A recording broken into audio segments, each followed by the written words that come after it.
Hi, good morning ಎಲ್ಲರಿಗೂ. ಎಲ್ಲರೂ ಹೇಗಿದ್ದೀರಾ? ಇದು ನನ್ನ ಸಂಡೇ ವ್ಲಾಗ್ ಶೇರ್ ಮಾಡ್ಕೋತಾ ಇದ್ದೀನಿ. ನಾನು ಬೆಳಗ್ಗೆ ಸ್ಟಾರ್ಟ್ ಮಾಡಿದ್ದೆ ಕಿಚನ್ ಕ್ಲೀನಿಂಗಿಂದ. ಸೊ ಬೆಳಗ್ಗೆ ಫಸ್ಟ್ ಕಿಚನ್ ಕ್ಲೀನ್ ಮಾಡಿದ್ಮೇಲೆ ಸ್ವಲ್ಪ ನಾಷ್ಟ ತಂದಿದ್ದರು. ಸೊ ನಾಷ್ಟನ ಮುಗಿಸ್ಕೊತ ಅಡುಗೆಗೆ ರೆಡಿ ಮಾಡ್ಕೋತಾ ಇದ್ದೀನಿ. ಸೊ ಇವತ್ತು ನಮ್ಮ ಮನೇಲಿ ಏನು ಸ್ಪೆಷಲ್ ಅಂತಂದರೆ ಫಿಶ್ಶು, ಆಮೇಲೆ ಪ್ರಾನ್ಸ್ ತಂದಿದ್ದರು.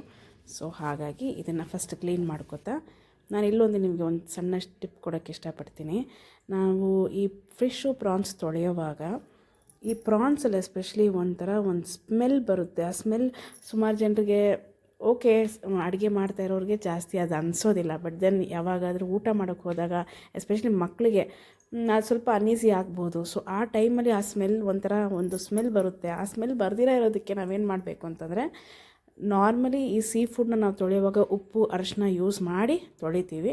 ಬಟ್ ದೆನ್ ಉಪ್ಪು ಅರಿಶಿನ ಜೊತೆ ಚೂರು ನಿಂಬೆ ರಸನ ಮಿಕ್ಸ್ ಮಾಡಿ ನಾವು ತೊಳ್ಕೊಂಡ್ರೆ ಇನ್ನೂ ನಮ್ಗೆ ಆ ಸ್ಮೆಲ್ ಅಡುಗೆ ಮಾಡಿದ್ಮೇಲೂ ಇರೋದಿಲ್ಲ, ಪ್ಲಸ್ ಇದು ಆದಷ್ಟು ಕಡಿಮೆ ಸ್ಮೆಲ್ ಬರುತ್ತೆ ಅಂತ ನಾನು ಟ್ರೈ ಮಾಡಿ ನೋಡಿದ್ದೀನಿ. ಸೊ ಅದನ್ನು ನಿಮ್ಮ ಜೊತೆ ಶೇರ್ ಮಾಡ್ಕೊತಾ ಇದ್ದೀನಿ. ಇವತ್ತು ಪ್ರಾನ್ಸ್ ಫ್ರೈ ನಾನು ನನ್ನ ರೀತಿಲಿ ಹೇಗೆ ಮಾಡ್ತೀನಿ ಅನ್ನೋದನ್ನು ನಿಮ್ಮ ಜೊತೆ ಶೇರ್ ಮಾಡ್ತಾಯಿದ್ದೀನಿ. ಸೊ ಒಂದು ಬಾಣಲೆಗೆ ಚೂರು ಎಣ್ಣೆ, ಒಗ್ಗರಣೆಗೆ ಹೋಲ್ ಸ್ಪೈಸಸ್, ಸ್ವಲ್ಪ ಮೆಣಸಿನ್ಕಾಯಿ, ಒಂದು ಎರಡೆರಡು ಹಾಕ್ಕೊಂಡಿದ್ದೀನಿ. ಇದ್ರ ಜೊತೆ ಚೂರು ಈರುಳ್ಳಿ, ಅದು ಸ್ವಲ್ಪ ಬಾಡಿದ ತಕ್ಷಣ ಚೂರು ಅರಿಶಿನ, ಖಾರದ ಪುಡಿ, ಉಪ್ಪು, ಆಮೇಲೆ ಜಿಂಜರ್ ಗಾರ್ಲಿಕ್ ಪೇಸ್ಟ್ ಇದ್ದರೆ ಅದನ್ನು ಆ್ಯಡ್ ಮಾಡ್ಕೋಬೋದು. ಜೊತೆಗೆ ಅದು ಸ್ವಲ್ಪ ಚೆನ್ನಾಗಿ ಬೆಂದಾಗ ಚೂರು ಟೊಮೆಟೊನ ಹಾಕಿ ನಾವು ಪ್ರಾನ್ಸ್ನ ಸೇರಿಸ್ಕೋಬೋದು. ಬಟ್ ಪ್ರಾನ್ಸ್ ನಾವು ಕುಕ್ ಮಾಡೋವಾಗ ಏನು ಗೊತ್ತಾ, ಪ್ರಾನ್ಸಲ್ಲಿ ಆಗಲೇ ನೀರಿನ ಅಂಶ ಇರುತ್ತೆ. ಸೊ ನಾವು ಆ್ಯಕ್ಚುಲಿ ಎಕ್ಸ್ಟ್ರಾ ನೀರನ್ನ ಆ್ಯಡ್ ಮಾಡಬಾರ್ದು ಈ ಪ್ರಾನ್ಸ್ ಕುಕ್ ಮಾಡೋವಾಗ.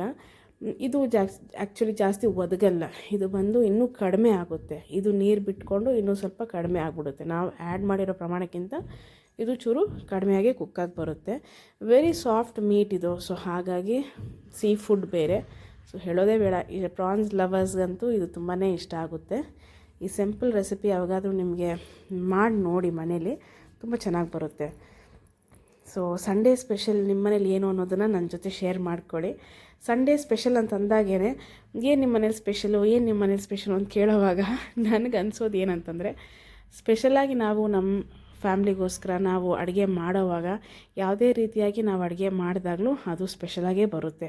ಪ್ರೀತಿಯಿಂದ ನಮ್ಮ ಫ್ಯಾಮ್ಲಿಗೆ, ನಮ್ಮ ಮಕ್ಕಳಿಗೆ ಅಂತ ನಾವು ಅಡುಗೆ ಮಾಡಿದಾಗ ಅದು ಆಬ್ವಿಯಸ್ಲಿ ಸ್ಪೆಷಲಾಗಿರುತ್ತೆ. ಪ್ಲಸ್ ಸಂಡೇ ಎಲ್ಲರೂ ಮನೇಲಿ ಇರ್ತಾರಲ್ವ, ಸೊ ಹಾಗಾಗಿ ಒಂದು ರೆಸ್ಟ್ ಡೇ. ಸೊ ಅವ್ರಿಗೆ ಇಷ್ಟವಾಗಿದ್ದು ನಾವು ಅಡುಗೆ ಮಾಡಿ ಕೊಡೋವಾಗ ಅವ್ರಿಗೂ ಒಂದು ಸಂತೋಷ, ನಮಗೂ ಒಂದು ತೃಪ್ತಿ ಅಲ್ವಾ. ಸೊ ಇವತ್ತು ಬಂದು ಪ್ರಾನ್ಸ್ ಜೊತೆ ನಾನು ಬೇಳೆ ರಸನೂ ಕೂಡ ಮಾಡ್ಕೊಂಡೆ.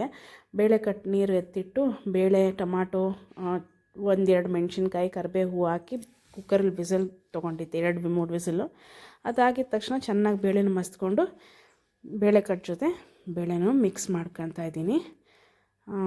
ಅದರ ಜೊತೆ ಸ್ವಲ್ಪ ಜೀರಿಗೆ ಮೆಣಸು ಮಿಕ್ಸಿಗೆ ಹಾಕಿಟ್ಟಿದ್ದೆ, ಅದನ್ನು ಮಿಕ್ಸ್ ಮಾಡಿ ಇನ್ನೇನು ಚೂರು ಖಾರದ ಪುಡಿ, ಚೂರು ಧನಿಯಾ ಪುಡಿ ಎಲ್ಲ, ಆಮೇಲೆ ಹುಣಸೆಹಣ್ಣು ಚೂರು ಹಾಕಿ ಒಂದು ಕಡೆ ರಸಕ್ಕೂ ನಾನು ಇಟ್ಕೊಂಡಿದ್ದೀನಿ. ನೀವೀಗ ನೋಡೋ ರೀತಿ ಒಂದು ಕಡೆ ರಸನೂ ರೆಡಿ ಆಗ್ತಾಯಿದ್ದಾರೆ, ಇನ್ನೊಂದು ಕಡೆ ಪ್ರಾನ್ಸು ರೆಡಿ ಆಗ್ತಾಯಿದ್ದಾರೆ.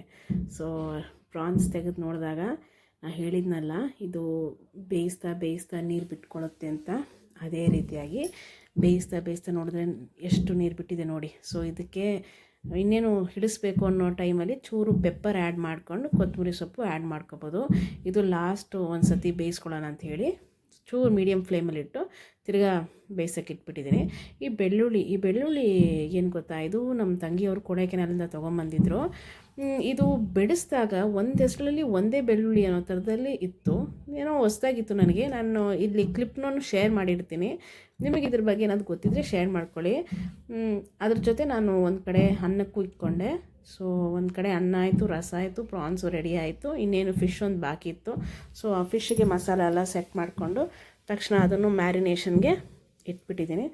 ಸೊ ಈ ಕಡೆ ಬಂದು ರಸಕ್ಕೆ ಒಗ್ಗರಣೆ ಕೊಟ್ಕೊಂಬಿಡೋಣ ಅಂತ ಕರಿಬೇವು, ಸಾಸಿವೆ, ಇಂಗು, ಒಣಗಿದ ಮೆಣಸಿನ್ಕಾಯಿ ಇವನ್ನೆಲ್ಲ ಎಣ್ಣೆಗೆ ಒಂದು ಸತಿ ಒಗ್ಗರಣೆ ಕೊಟ್ಕೊಂಡು ಕೊತ್ತಂಬರಿ ಸೊಪ್ಪು ಹಾಕಿ ಫೈನಲಾಗಿ ಕುದೀತಾ ಇರೋ ರಸಕ್ಕೆ ಒಗ್ಗರಣೆ ಕೊಟ್ಕೊಂಡು ಅದು ಫಿನಿಶ್ ಆಯಿತು. ಹೀಗೆ ನಾನಿವತ್ತು ನನ್ನ ಸಂಡೇ ಲಂಚ್ನ ಪ್ರಿಪೇರ್ ಮಾಡ್ಕೊಂಡೆ. ಇನ್ನೂ ಫೈನಲಾಗಿದ್ದು ಫಿಶ್ ಫ್ರೈ. ಸೊ ಅದಕ್ಕೆ ನಾನೊಂದು ತವಾನ ಇಟ್ಕೊಂಡು ಅದಕ್ಕೆ ಚೂರು ಎಣ್ಣೆ ಬಿಟ್ಟು ಫಿಶ್ ನಾನು ಫೈನಲಾಗಿ ಫ್ರೈ ಮಾಡ್ಕೊಂಡೆ. ನಿಮಗೆ ನನ್ನ ಈ ವಿಡಿಯೋ ಇಷ್ಟ ಆದಲ್ಲಿ ಖಂಡಿತವಾಗ್ಲೂ ಒಂದು ಲೈಕ್ ಮತ್ತು ಮರೀತೀರ ನನ್ನ ಚಾನಲ್ನ ಸಬ್ಸ್ಕ್ರೈಬ್ ಮಾಡ್ಕೊಳ್ಳಿ. ಆ್ಯಂಡ್ ಇಲ್ಲಿವರೆಗೂ ನನ್ನ ವೀಡಿಯೋನ ವಾಚ್ ಮಾಡಿದ್ದು ಎಲ್ಲರಿಗೂ thanks for watching my video. And ಮತ್ತು ನಾನು ನಿಮ್ಮೊಂದಿಗೆ ಒಂದು ಹೊಸ ವಿಡಿಯೋ ಜೊತೆ ಭೇಟಿ ಆಗ್ತೀನಿ. ಅಲ್ಲಿವರೆಗೂ take care, be happy, bye.